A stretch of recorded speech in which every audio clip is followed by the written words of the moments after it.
Assalamualaikum warahmatullahi wabarakatuh. Yang terhormat kepada Bapak dan Ibu Tada, SH, MAG, MBA, PhD, selaku dosen pengampu dalam mata kuliah politik hukum beserta teman-teman dalam kelas kuliah politik hukum. Pada hari ini, saya Jauza Sakautsar, NIM 0811520054 akan mempresentasikan tentang perspektif politik hukum terkait pro kontra pembahasan rancangan undang-undang atau RUU larangan minuman beralkohol sebagai pemenuhan tugas ujian akhir semester. Pendahuluan, latar belakang, konsumsi minuman beralkohol di Indonesia telah mencapai pada titik yang sangat mengkhawatirkan, di mana saat ini minuman alkohol tidak hanya dikonsumsi oleh kalangan dewasa, tapi juga dikonsumsi oleh remaja, bahkan anak-anak. Untuk membatasi konsumsi alkohol yang tidak terarah, tentunya negara melalui lembaga legislasi wajib untuk membentuk aturan dalam menanggulangi masalah tersebut. RUU larangan minuman beralkohol dibentuk untuk menanggulangi masalah tersebut yang berisi 7 bab dan 24 pasal yang diusulkan oleh fraksi DPR sejak tahun 2009. Banyaknya pro dan kontra menyebabkan masih terus berlangsungnya perdebatan dalam pembahasan RUU tersebut. Pasal 1 angka 1 RUU larangan minuman beralkohol mendefinisikan minuman beralkohol. Menimbang dan mengingat. Bagian menimbang dan mengingat RUU larangan minuman beralkohol.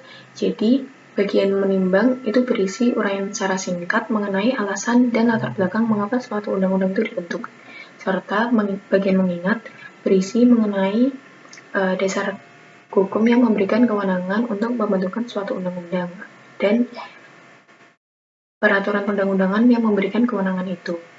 Bagian menimbang terdapat 3 poin, yaitu yang pertama, bahwa setiap warga negara berhak mendapatkan lingkungan kehidupan yang baik, sehat, dan sejahtera, dan dijamin oleh negara. Yang kedua, bahwa salah satu upaya untuk mendapatkan lingkungan hidup yang baik adalah melindungi masyarakat dari dampak negatif yang dapat ditimbulkan dari minuman alkohol, sehingga perlu dibentuk suatu regulasi yang tegas. Yang ketiga, larangan minuman alkohol belum diatur secara terpadu dan komprehensif. Bagian mengingat berisi pasal 20, pasal 21, dan pasal 28H ayat 1 Undang-Undang Dasar Negara Republik Indonesia tahun 45. Rumusan masalah. Dalam makalah ini, penulis mengangkat 2 rumusan masalah, yaitu yang pertama, bagaimana pengaturan terkait minuman alkohol di Indonesia saat ini, dan bagaimana perspektif politik hukum dalam pro dan kontra yang terjadi dalam pembahasan rancangan undang-undang atau RUU larangan minuman beralkohol. Pembahasan yang pertama, pengaturan mengenai minuman beralkohol di Indonesia, di mana belum diatur secara spesifik dalam undang-undang di Indonesia. Ketentuan yang mengatur mengenai minuman alkohol dan pelaku mabuk yang mengganggu ketertiban umum hanya tersebar dalam beberapa pasal di KUHP, yaitu dalam pasal 30492 dan 536 KUHP.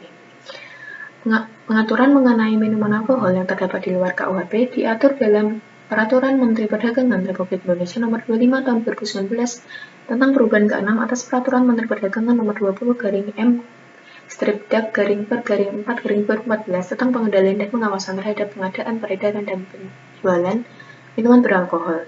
Namun, ketentuan tersebut belum berjalan secara optimal untuk mengatur peredaran minuman beralkohol di Indonesia karena belum adanya sanksi yang tegas.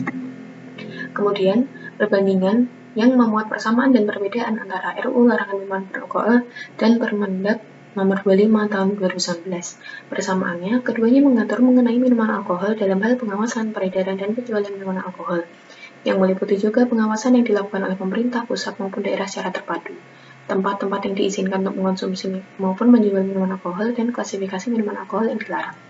Perbedaannya ada 2 poin. Yang pertama, dalam Permendag ditambah pengaturan mengenai surat izin usaha perdagangan minuman beralkohol. Yang kedua, RUU larangan minuman beralkohol ditambah pengaturan mengenai larangan dan ketentuan pidananya, serta adanya peran serta masyarakat. Kemudian, perspektif politik hukum dalam pro kontra pembahasan RUU larangan minuman beralkohol. Perspektif politik hukum ada 3 poin yang dikaji, yaitu aspek substansi, aspek konteks, dan aspek implementasi. Karena objeknya masih dalam bentuk draft atau rancangan, sehingga yang dikaji hanya ada 2 poin, yaitu aspek substansi dan aspek konteks. Aspek substansi yaitu pasal yang menjadi perdebatan, yaitu pasal 5, 6, dan 7 yang mengatur mengenai larangan di mana setiap orang dilarang memproduksi, menyimpan, memasukkan, menjual, dan atau mengedarkan serta mengkonsumsi minuman beralkohol golongan A, B, dan C, minuman beralkohol tradisional, dan minuman beralkohol campuran atau racikan, sebagaimana yang dimaksud dalam pasal 4 di wilayah NKRI, serta ketentuan pidananya diatur dalam pasal 18-21 RUU larangan minuman beralkohol.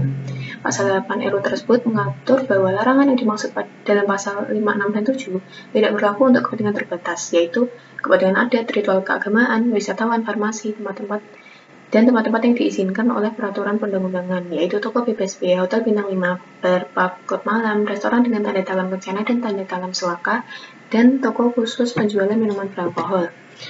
Aspek konteks yang berisi aktor dan pendapat yang mengaruhinya. Yang pertama, ada aktor dan pendapatnya di pihak pro.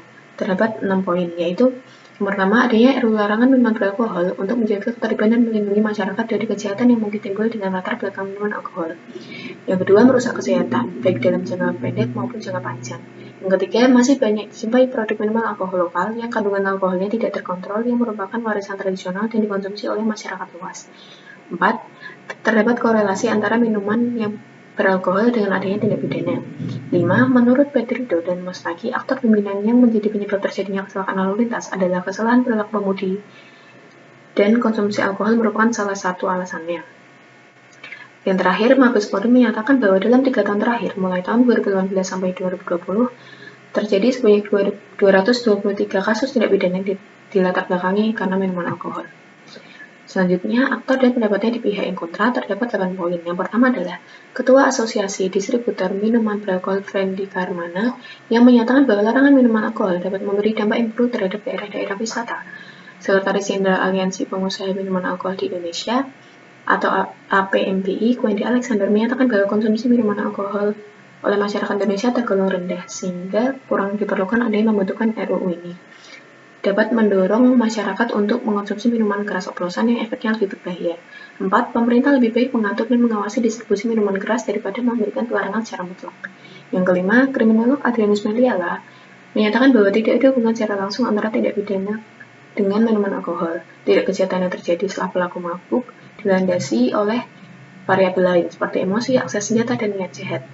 Selanjutnya, minuman beralkohol adalah salah satu produk yang dikenakan cukai. Jadi, minuman alkohol sudah dikontrol dengan adanya cukai dan memberikan atau menyumbangkan penerimaan yang cukup besar pada keuangan negara. Selanjutnya, tidak ada kesepakatan aturan yang menyatakan definisi secara rinci tentang alkohol sebagai yang tidak pidana. Dan yang terakhir, Kepala Biro Humas dan Protokol Sekda NTT, Marius Arhujalamu, mengatakan bahwa RUU ini dinilai merugikan masyarakat dari sisi ekonomi, sosial, dan budaya. Pada dasarnya, kedua argumen tersebut memiliki persamaan, yaitu keinginan untuk memberikan kesejahteraan terhadap masyarakat, namun dengan dua aspek yang berbeda. Pada sisi yang pro, untuk memberikan perlindungan dalam aspek keamanan, dan sisi yang kontra, untuk memberikan kesejahteraan pada aspek ekonomi, di mana kedua argumen tersebut masih berlangsung sampai saat ini, namun tidak mengundang aksi demonstrasi yang masif. Kesimpulan, yang pertama, belum adanya pengaturan secara khusus yang mengatur mengenai minuman alkohol dalam undang-undang di Indonesia. Yang kedua, pihak pro yang diwakili oleh kelompok pemerintah atau dalam hal ini adalah fraksi DPR yang terdiri dari 4 partai politik, yaitu PKS, PAN, P3, dan Partai Gerindra, dan pihak kontra yang diwakili oleh pengusaha minuman alkohol pada dasarnya mempunyai argumen yang memiliki persamaan untuk mensejahterakan masyarakat Indonesia. Saran, yang pertama, pemerintah membuat tempat lokalisasi untuk peredaran, penjualan, maupun tempat untuk mengonsumsi minuman alkohol.